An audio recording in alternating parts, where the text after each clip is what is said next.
మనలో చాలామంది క్రికెట్ అయితే డైలీ ఫాలో అవుతూ ఉంటారు. కానీ మనలో చాలామందికి క్రికెట్‌లో వాడే టెక్నాలజీ గురించి చాలా వరకు అవగాహన ఉండకపోవచ్చు. కానీ నేను ఈ వీడియోలో మీకు క్రికెట్‌లో ఉన్న టెక్నాలజీని మొత్తము క్లియర్‌గా ఎక్స్‌ప్లెయిన్ చేయడానికి ట్రై చేస్తా. అందులో హాకాయ్, డీఆర్ఎస్ సిస్టమ్, అలానే బాల్ ట్రాకర్ ఇటువంటివన్నీ ఎలా సృష్టించారు? ఎందువల్ల వచ్చాయి? అవి కేవలం క్రికెట్ కోసమే సృష్టించారా? వీటి వెనకాల ఉన్న పెద్ద పెద్ద రీజన్స్ ఏవో కూడా ఈ వీడియోలో మనం క్లియర్‌గా తెలుసుకుందాం. ఇక లేట్ చేయకుండా let's get into the video. First things is first అన్నట్టు డీఆర్ఎస్ ఎందుకు తీసుకుంటారంటే, ఫస్ట్ ఎవరైతే ప్లేయరు ఎంపైర్ ఇచ్చిన డెసిషన్‌కు సాటిస్ఫైడ్ కాకపోతే ఆ ప్లేయరు థర్డ్ ఎంపైర్‌కెళ్ళి ఆ రివ్యూ సిస్టమ్స్‌లో మళ్ళీ మళ్ళీ చూసి ఆ రిప్లేస్‌లలో మరియు అక్కడ ఉన్న కొన్ని టెక్నాలజీని యూస్ చేసి ఆ డెసిషన్‌ని ఎంపైర్ ఇచ్చిన డెసిషన్ ప్రాపర్‌గా రైట్‌గా ఉందా, రాంగ్‌గా ఉందా అని థర్డ్ ఎంపైర్ డిసైడ్ చేసి మళ్ళీ అది డెసిషన్‌ని మార్చే అవకాశాలు ఉన్నాయి. కాబట్టి డీఆర్ఎస్ అనేది అందుకు యూజ్ అవుతుంది. ఎయిదర్ ఇటు బ్యాటింగ్ టీమ్ అయినా తీసుకుంటుంది, ఎయిదర్ ఇటు బౌలింగ్ టీమ్ అయినా కూడా ఇలానే యూజ్ చేస్తుంది.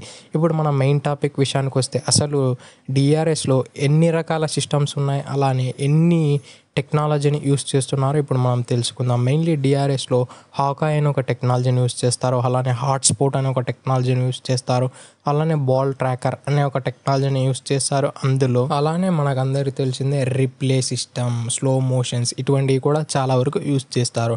అసలు ఇవన్నీ కనిపెట్టింది ఎవరు, అసలు ఇవి క్రికెట్ కోసమే కనిపెట్టారా అనేది ఇప్పుడు మనం తెలుసుకుందాం. ఈ హాకాయ్ టెక్నాలజీ అనేది యునైటెడ్ స్టేట్స్ కింగ్డమ్కు చెందిన డాక్టర్ పౌల్ హాకిన్స్ అనే ఒక వ్యక్తి అయితే దీన్ని తయారు చేశారు. అందుకే దీన్ని హాక్ ఐ అనే ఒక పేరుని పెట్టారు. హాకాయ్ అనేది మెయిన్లీ ట్రయాంగులేషన్ అనే ఒక కాన్సెప్ట్తో ఇది వర్క్ అవుతుంది. ఈ ప్రిన్సిపల్ ద్వారా హాకాయ్ అనేది ఏం చేస్తుందంటే, బాల్ రిలీజింగ్ పాయింట్ అలానే బాల్ పిచ్ పడిన పాయింట్ని ఇమాజిన్ చేసుకొని ఒక ఇమాజినరీ లైన్ని డ్రా చేస్తుంది. అదే మనము బాల్ ట్రాకర్ అని పిలుస్తాం. దీన్ని యూస్ చేసుకొని ఈ హాకాయ్ అనేది బాల్ ట్రాకింగ్ని ప్రొడ్యూస్ చేస్తుంది. ఇలా ప్రాపర్గా హాకాయ్ అనేది ఆ బాల్ ట్రాకింగ్ ప్రెడిక్షన్ని ఇవ్వడానికి మన వాళ్ళు చాలా 3D కెమెరాస్ అనేవి అమరుస్తారు. అవి మనకు బహుశా కనిపించకపోవచ్చు. అదైతే గ్రౌండ్ 4 సైడ్స్ ఉంటాయి. అవి ఒక సీసీ కెమెరా టైప్స్లో పెద్దగా ఉంటాయి. అవి అమరుస్తారు మ్యాచ్ ముందుకే. అవి క్లియర్గా ఫోకస్ చేసి అక్కడున్న మొత్తం డేటాని తీసుకొని అక్కడున్న ఇంజనీర్స్ అయితే దాన్ని ప్రాసెస్ చేసి ఎంపైర్స్కి అందిస్తారు. ఎంపైర్స్ అయితే దాన్ని డెసిషన్ తీసుకొని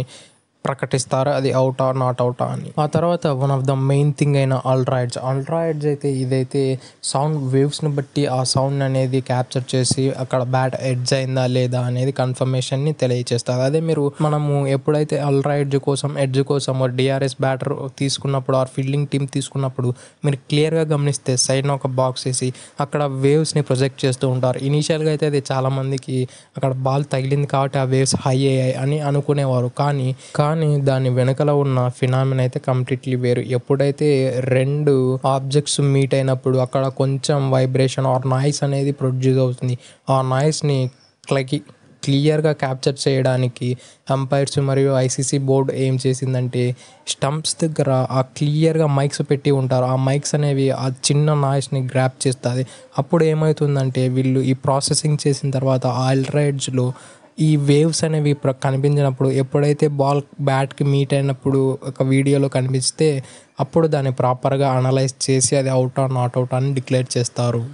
ఇంకా డిఆర్ఎస్లో ఇంకో టెక్నాలజీ విషయానికి వస్తే హాట్స్పాట్. ఇదైతే స్పెషలైజ్డ్గా ఇక్కడ స్పోర్ట్స్ కోసం ఏదైతే డెవలప్ చేశారో, ఇదైతే ఇన్ఫ్రారెడ్ కెమెరాస్ అని ఒక కెమెరాస్ని స్పెషలైజ్డ్ సృష్టించి ఇవి ఏం చేస్తారంటే, ఈ కెమెరాస్ గ్రౌండ్ చుట్టూ అమరుస్తారు. ఇది ఎప్పుడైతే ఒక 2 ఆబ్జెక్ట్స్ మీట్ అయినప్పుడు అక్కడ ఫ్రిక్షన్ అనే ఒక ఫోర్స్ క్రియేట్ అయ్యి అది హీట్ అనేది జనరేట్ చేస్తుంది. అందులో హాట్స్పాట్లో మీరు చూసుకున్నట్లయితే అక్కడ బ్లాక్ థీమ్ ఉంటుంది. ఎప్పుడైతే అది జరుగుతుందో, ఆ 2 ఆబ్జెక్ట్స్ మీట్ అవుతాయో అక్కడ ఫ్రిక్షన్ ఇంక్రీజ్ అయ్యి ఆ హీట్ వేవ్స్ అనేవి ఫామ్ అవుతుంది. అది క్యాచ్ చేసి హాట్స్పాట్ అనేది ఇన్ఫ్రారెడ్ కెమెరాస్కు ఇస్తుంది. వాళ్ళు అనేవి దాన్ని ప్రాసెస్ చేసి అంపైర్స్కి ఇస్తారు. అంపైర్స్ లాస్ట్ డెసిషన్ తీసుకుంటారు.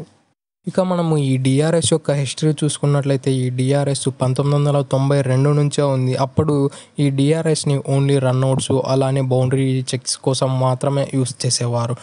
పోను వచ్చి 2008లో ఈ డిఆర్ఎస్ అనేది గేమ్లోకి తీసుకొచ్చారు. ఫస్ట్లీ దీన్ని డిఆర్ఎస్ అని పిలిచేవారు కాదు, యూడిఆర్ఎస్ అని పిలిచేవారు. అంటే అంపైర్స్ డెసిషన్ రివ్యూ సిస్టమ్ అని పిలిచేవారు. మెల్లిమెల్లిగా అది 2019 2009లో అయితే అది అఫీషియల్లీ ఇంట్రడ్యూస్ అయింది. అది ఇండియా వర్సెస్ శ్రీలంక మ్యాచ్‌లో. ఇదైతే శ్రీలంకకు చెందిన ఒక లాయర్ అయితే ఇది కోర్ట్‌లో కేసేసి గట్టిగా ఫైట్ చేసి బ్యాటర్‌లకు అన్యాయం జరుగుతుంది. ఆరో గేమ్ అనేది అన్‌ఫెయిర్‌గా జరుగుతుందని పోరాడి ఒక టెక్నాలజీ అనేది క్రికెట్‌లో డెఫినెట్‌లీ ఉండాలి. ఈ డెసిషన్ ప్రాపర్‌గా 100% అక్యురసీతో ఇవ్వడానికని అతను పోరాడిన తర్వాత వచ్చిందే ఈ డీఆర్ఎస్.